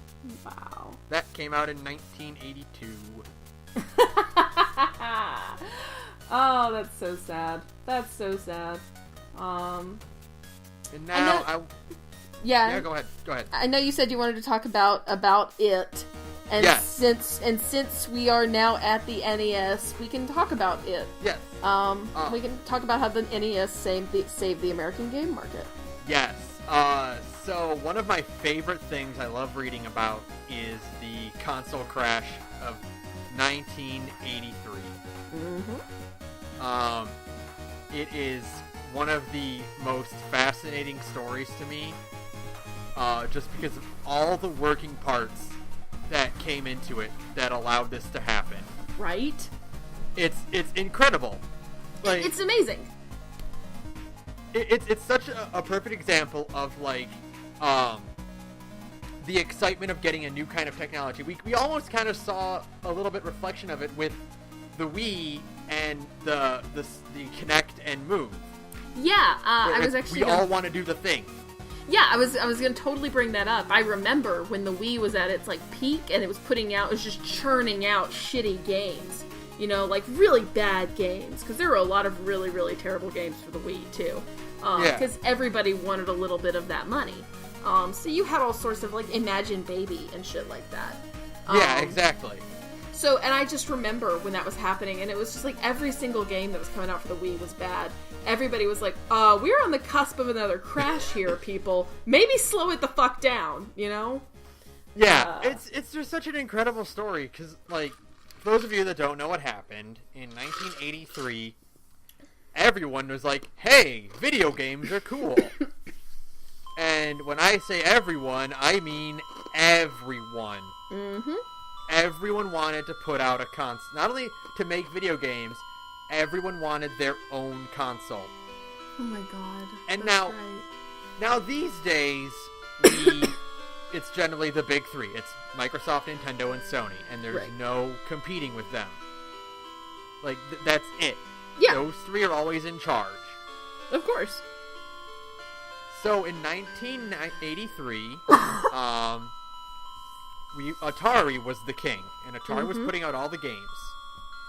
But people wanted the slice of that pie. So, according to this list here, the following consoles came out all around the same time. Oh my god. The Bally Astrocade, ColecoVision, Coleco Gemini, Emerson Arcadia 2001, Magnavox Odyssey and Odyssey Squared, Mattel Intellivision, Vectrex, Sears Telegames, Oh my god. Fairchild Channel F System 2. What? And now, a lot of these things were completely indistinguishable. Yeah, for sure. It was just the same. There was no reason you would pick one or the other, because all Atari, Coleco, and Mattel just put games out wherever. Yeah, So, and like, they all kind of were like the exact same game, you know? Yeah, you could get, like Q*bert or Pac-Man on anything. So why would you be loyal to any one product? And because there were so many coming out at the same time, they all looked the same, none of them sold well. Right. Now, what happened is that all this shit gets put out around Christmas time. Mm-hmm. And it's all on the shelves. But because not one of them is selling, they stay on the shelves. Mm-hmm. And more get made, get sent to stores, and don't sell. And so the companies or the stores have to, mark them down because they need to get them off shelves. Now, see, what's interesting is back in the day, too, and this kind of ties into the E.T. horror story that kind of brought it all to a peak, is that games back in the day worked in a different system than they do now, where, like GameStop and stuff, they get the copies of the games, right? And then they sell the games, and they send like a portion of those profits back to Sony or whoever. And then games, and these are just new games. Like Sony gets, or whoever gets, a large cut of the profits because the publisher gets a huge chunk of it. And then the new games, whatever's left, goes to the stores, and then taxes and all that stuff eat it up. Now, back in the day, that's not how it worked. Back in the 80s, early 80s, the way it worked was that game retailers would buy the games wholesale from publishers and then just sell them at whatever price they wanted, usually at the MSRP. And if a game bombed, they could actually get some of their money back, Yeah. Which worked until E.T. happened. Yeah. And we talked about this before on the Christmas cast, but like E3 or ET killed Atari because it was so bad that it was just such a combination thing. It was not only ET, it was also Pac-Man for the Atari 2600. Yeah. Which were just ultimately so bad, and they were, because they were both like high market games. It's Pac-Man and it's E.T., one of the best movies of all time. Right. They were put on the shelves in high qualities because they were thought to be, the big sellers. Right. And then no one bought them. Nobody fucking bought them because they were bad. Yeah. Pac-Man, I mean, like, everybody talks about how bad E.T. was, and yeah, E.T. for the 2600 was bad. But have you ever seen Pac-Man for the Atari 2600? That Pac-Man port is terrible. It's fucking awful. I mean, it's just bad. Nothing works the way it should. The ratio of the screen is all weird. It's just a bad video game. Bad port. Horrible port. Mm-hmm. And it was Pac-Man. Pac-Man's, like, guaranteed money back in the 80s, Like, how do you fuck up Pac-Man? But they found a way. And it's not even that. It's also the fact that back then people didn't know exactly what to do with video games. Mm-hmm. So a lot of them just ended up being basically commercials for other products. Yeah. Like, Quaker Oats put out a video game. Yeah. You know, like, companies that weren't game developer companies would put out games and use them as advertisements for their actual product because they thought of it as another market like radio or TV, which it wasn't. It was an entirely different kind of market. Right. It's like... And so, like, the market ended up, like, really hyper-saturated, again, kind of like what almost happened with the Wii. Yeah. The market was, like, hyper-saturated with just shitty games and too many systems, that all cost way too much. Like, adjusted for inflation, some of these game systems back in the day, like, adjusted for inflation, would cost, like, $800 today. Yeah, up to the thousands in some cases. Yes, that's insane!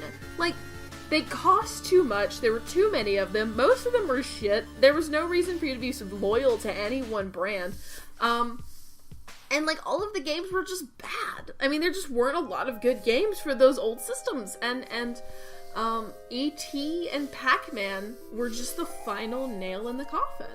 And you know, like, at this point, if it weren't for, they would have died out. There's no way they could have recovered. On their own, there's absolutely nothing they could have done. No Japanese company, no Western company could have recovered from this. Mm-hmm. Until Super Mario Brothers. Mm-hmm. The old Nintendo Entertainment System releases in 1984. Until that came out, and that firmly established what video games were going to be from now on.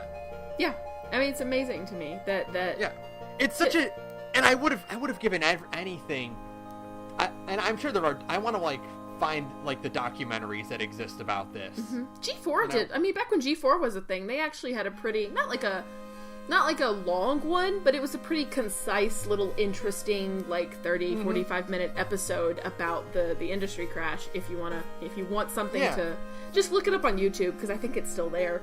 Yeah. But yeah, they had a good little episode about it. It was just like a breakdown of like how it happened and why, kind of thing. Yeah, and it's just such an interesting time. Yeah, because it was think about. It was such a new technology then. Nobody really knew what the fuck they were doing, you know? Yeah, it could have been the end. Yeah. Very easily, without Nintendo's influence, it very well could have, like, video games could have lived and died in the late 70s to early 80s, and that would have been it. Oh man, that totally reminds me too. When I was talking to Mom about this episode, she is asking me like, well, what are you gonna be doing this next episode? You know, she's just curious. Mm-hmm. I was like, well, we're talking about game sales, and I know that's kind of boring, and I kind of gave the spiel about why it's actually really interesting. And she kind of thought about it for a minute, and she looks at me and she goes, man, video games are kind of here to stay, aren't they? And I was like, yeah. Mom. Which is kind of like, and I think about this a lot, and I'm sure I've mentioned it. I mentioned it to you, and I think I mentioned it in the podcast a few times. Like, we're living in an era that's the exact equivalent of when movie theaters came about. Yeah. You know, like yeah. We're living in the era of the radio. Yeah. Of the recorded, music. TV. Yeah. Like, video games are the first, like, entirely unique brand of media to exist since, like, TV. talkies. Yeah. Since the television, for sure. Like, yeah, and it's really weird, because, I mean, like, that did kind of hit me when she said that. My mom is 52 years old, and she'd probably be mad if I told, she knew I told everybody on the internet that. My mom is 52 years old. So she was born in 1965, so video games didn't even, like, exist in her universe for, like, 20-something years, right? Yeah. Or, like, however long it took. I mean, considering you also had, like, the what's it, the old, like, black and white, like... Yeah. Like, the ones that were just, like, football or soccer, and it was all just Pong. It was all just Pong, basically. Like, just different versions of Pong. And Space Invaders and stuff like that. But even, so, like, the first, like, 15 years of my mom's life, like, video games were just not a factor at all. They weren't a concept. They weren't an idea. Like, they just didn't exist. They just were not a thing, which is really, really weird to think about now. Like, where we are, you and I, sitting here with our, our dozens of systems in our rooms. What's also really interesting to me is how fast it grew. Oh, yeah. Like, in the 30 or so years, compare the growth of video games to, say, the growth of, like, movie quality or TV quality. You know, like, in 30 years since TV was invented, they were getting color. Yeah. You know? Because TV was what, like the mid, like 20s, 30s or so? More like the 50s, 40s and 50s. Like late 40s, early 50s is when TV started really happening. Yeah, and then it took, 10 years between then, we were getting color. Like the 60s and 70s, we were getting color TV. Right. And we didn't get, high quality television until like 40 years later. Yeah. And like compare that to games, which went from 2D sprites and 8-bit stuff like that to 3D in the span of like 20 years or so. Not even 20 years, like 15. Like, yeah, it's crazy to me. Well, when did you say? So the PS1 came out in 1994 and the NES came out in 1984. So 10 years. Yeah. 10 years between going from little tiny 8-bit sprites in the NES to 3D models running around in the PS1. That's insane. I mean, that's insane. And now compare that to 94 to 2017, where we're looking at photorealistic people. Yeah, like we were playing Resident Evil 7 the other day and going, oh my god, this looks really real, Like we're just like in complete awe at how good some of these games look nowadays. Yeah. And how high resolution they are, how good the texture work, the poly count for the models. 60 frames per second. We're getting cinematic quality games now. And they've only been around for like 40 years. I know, it's really wild.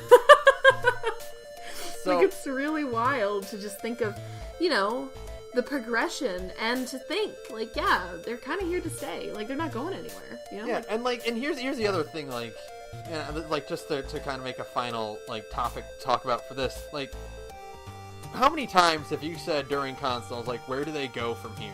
Oh my god, right? Like, I remember seeing FMVs for Final Fantasy VII. Yeah. And thinking, how do you get better than this? How can it possibly look better? Right?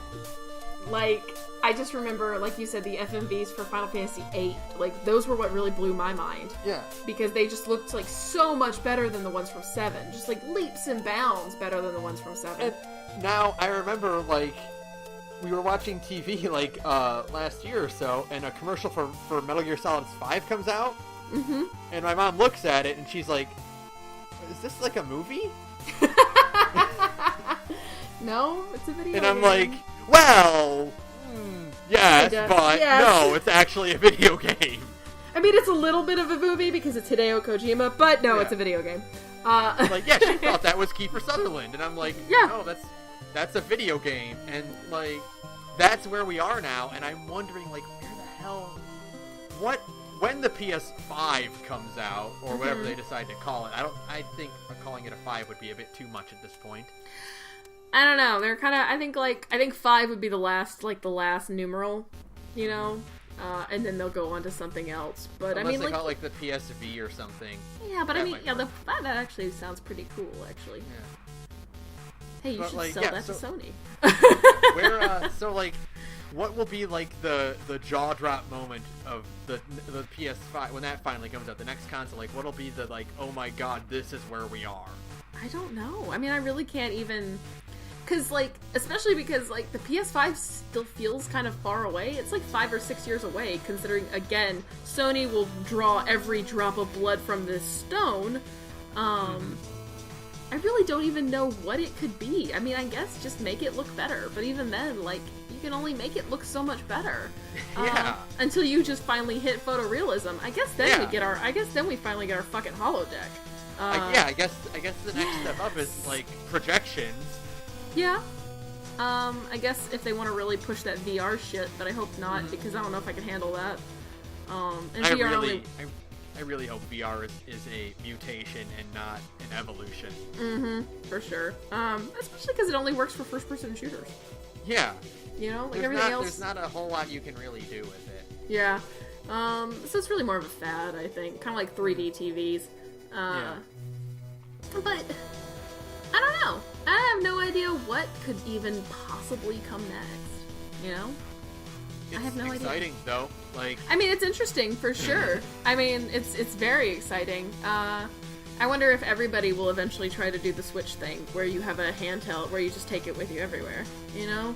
We're kind of reaching that point where, like, your phone can play video games that look pretty damn good, you know? I feel like we're approaching, like, in another 10 years, like, either the next cycle or the next cycle, we're kind of approaching that moment where everything kind of ends up in one system.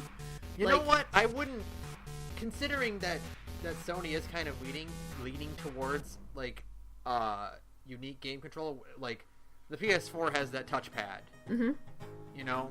And, like, yeah, the Vita has a touchscreen. Yeah, and considering the popularity of the DS, the 3DS, and the rumbling building around the Switch. Yeah. Like, I would not be surprised if the PS5 is the same level as the Switch, where it's a portable and a home console in the same system.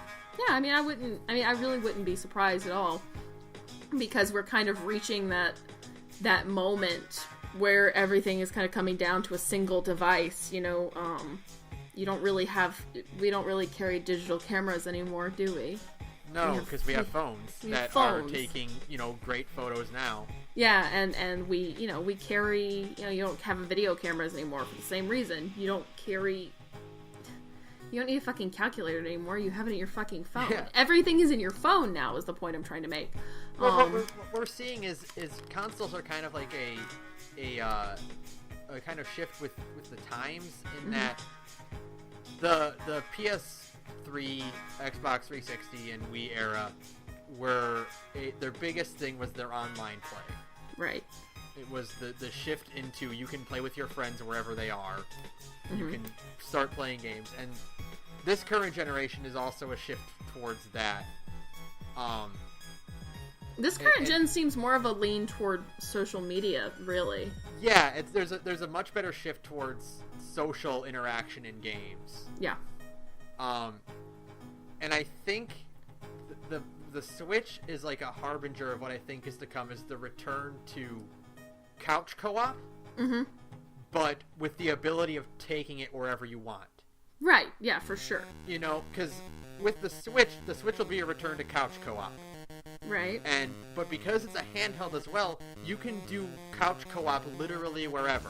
Right. So you get the idea of play with your friends wherever they are, but you also get that sit next to your friends and play a game with them.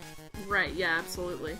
So I really would not be surprised if the next PlayStation console, or if, God forbid, Microsoft tries again. Please, let it die, Microsoft.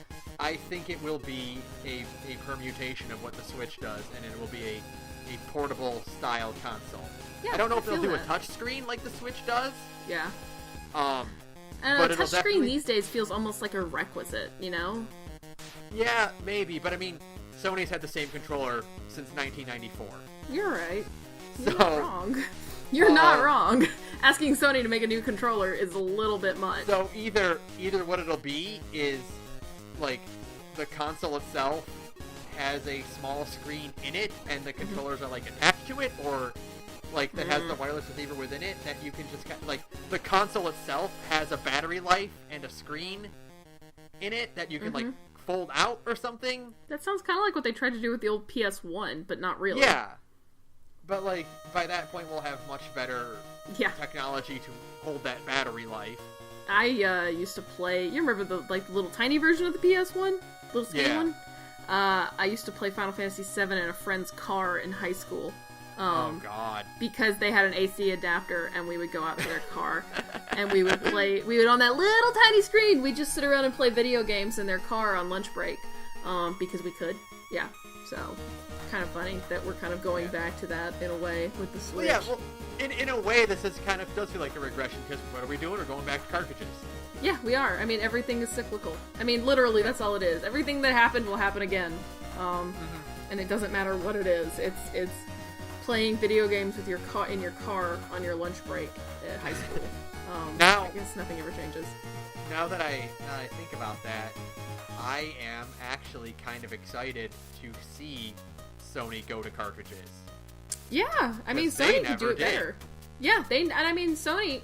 I think Sony could do it better than Nintendo simply because Sony already has access to that technology. Yeah. Like, they have their own proprietary SD sticks. Like, you know, like it's what they make the Vita cartridges for, you know? Because Vita games, if you buy the hard versions, which nobody ever does, but if you did, they come on memory sticks. Yeah, so it'll be really... I think this generation is a rock-solid, console generation. Yeah. I think the next one will be a weird permutation. Yeah, for sure. I think we are seeing the sunset of contemporary, here is your 2 controllers and your TV and your box. Yeah. I think this will be the sunset of that. And I think the next ones will have to have, I won't say gimmick, but it will have to have a feature that will be more than just, here's your box, TV, and controllers. Yeah, I think kind of portable video game, not just like a handheld, not like like there's a difference between a video game and a handheld game, you know what I mean? Mm-hmm. Like a handheld game is a video game, but not all video games are handheld games. Right. And so I think there's going to be a step, and I could be totally wrong. Yeah, of course, absolutely. Of course, but I think the step away from handheld games to like making all of your video games portable is kind of the only way to go, because again, everybody expects it with their phones, you know? Like we're all on our phones, and our phones let us take everything with us. You know, we take our social media with us. I can check my sports scores with it now. I can do all of these normal ass things on my phone that before used to be tied to my computer. Like I couldn't check my email until I got home. That kind of thing. Yeah, exactly. And now I can just do it whenever. And so I think the leaning of kind of technological society towards cell phones means that video games are going to have to do that. Mm-hmm. And we know they can because the iPad can play some pretty legit video games. So, and the Surface exists. The Microsoft Surface Pro exists and has the capability for video games. It's just tragically a Microsoft Surface Pro. So, like, we know these things could happen. It's just we just need to shrink the technology down a little bit more. Yep, we will see a grand shift towards, what's the word, obelisks in the future. Yeah. We will have our solid black squared off rectangles for all of our technology. We are shifting towards that at high speeds. Yes, and so it's an interesting time to own video games right now. But now, video games are fucking dope these days, so I don't mind. They're super cool. Now, they're super fucking good.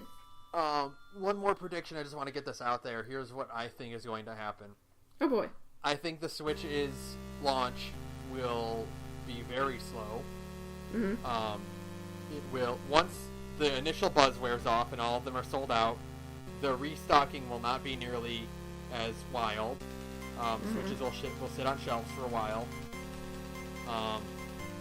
And then Christmas will happen. And then that number will skyrocket. Because they're going to drop that fucking price. Yep. And then after that, it will steadily increase as more and more stuff comes out. I think Nintendo has learned their lesson from the Wii U, and they will be focused way more on releasing solid games for it. They will be way more inviting towards third-party software. I heard Tabata, the guy who did FF15, said he actually is really the dev kit for the Switch is really easy to work with. So yeah, I think they're going to make it a lot more user friendly for developers. we are not going to be seeing the same third-party titles on the Switch as we are on the PS4 and Xbox One. Right. But we will be seeing a lot more hands from Capcom. We will be seeing a lot more of Grasshopper, of Bethesda. You know. Come on, Tales. Yeah. Well, I think there is a Tales project. There is. I want to know what it is. I'm dying here, people. We'll see Namco Bandai. We'll be seeing Atlas. Ooh, I know. Hopefully it won't be as bad as whatever the fuck that game was. I don't even know how to say its name. The bad one. Yeah. You know the one I'm talking about. Yeah. So I think Nintendo has absolutely learned their lesson from the Wii U, and they will be way more inviting, and this will be. I won't say it'll be the highest selling console out of the three. But I think the disparity will not be nearly as great between it and its quote unquote contemporaries. Yeah. And I really wouldn't mind if they just both, got together again and shat all over the Xbox. Let's just put Microsoft to bed, Let's just fucking put Microsoft to bed, okay? If we can return to the era, which, you know what? No, actually, you know what? It never did happen. Sony and Nintendo never did clash in a duel. They always had Sega or Microsoft along for the ride. Yeah. So the era where it is Nintendo versus Sony will be a very interesting one. Though, frankly, I feel like if Microsoft drops out of the console market, I'll bet you $100 right here and now that Apple will do something. Yeah. Yeah, I'm not going to take that bet because you're right, and you're right. I don't know what it would be. And I think they would only wait to do it if Microsoft dropped out, because they wouldn't want it to be a 4-man race, because that would just demolish them. But if it's a 3-man race and Apple has such a big, has such a built-in fan base made of really crazy people, I think if Microsoft drops out, Apple will do something. I don't know if it'll be like major AAA thing, but they'll do something. No, Apple totally has a design document for a video game console. Oh, 100%. They've got one somewhere tucked away that they keep looking at every so often. And they're just waiting. Tim Cook is sitting there going, soon, gonna make that sweet, sweet video game green, So we'll see. But that it all hinges on Microsoft staying in and out, you know? So we'll see where they go. We'll see. But yeah, Microsoft's fucking doomed. We do know. Yep. We all do know that, right? Yeah. Oh yeah. That's a guarantee. They're done. They're done. Yeah. Xbox is fucking done. Nintendo has the money to stay around after the failure of the Wii U. They're not going to go anywhere. Microsoft will be more than willing to abandon video games to favor their products. Yeah, they're floundering right now. I mean, they're losing market share literally everywhere. The Windows Phone has been a flop.